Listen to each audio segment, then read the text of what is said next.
شهر مارس من العام 1917 بمركز زفتة محافظة الغربية.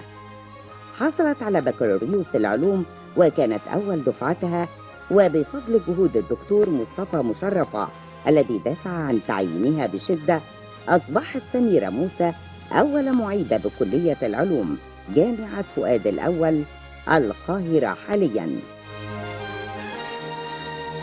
بعد حصولها على شهادة الماجستير في التواصل الحراري للغازات، سافرت سميرة موسى إلى بريطانيا وقامت هناك بدراسة الإشعاع النووي، كما حصلت على درجة الدكتوراه في الأشعة السينية وتأثيرها على المواد المختلفة.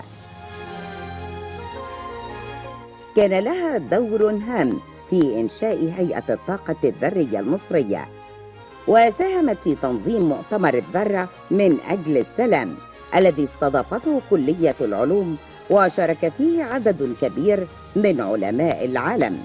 كانت عضواً بارزاً في مجموعة من اللجان المتخصصة، ومنها لجنة الطاقة والوقاية من القنبلة الذرية، والتي شكلتها وزارة الصحة المصرية.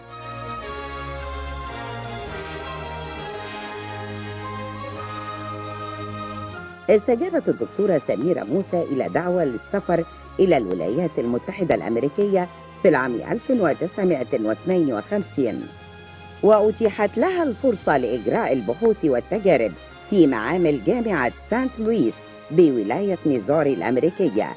وفي يوم 15 من شهر أغسطس من العام 1952 لاقت الدكتورة سميرة موسى مصرعها بالولايات المتحدة الأمريكية إثر حادث تصادم بسيارتها، وانطفأت شمعة مضيئة في تاريخ مصر العلمي الحديث.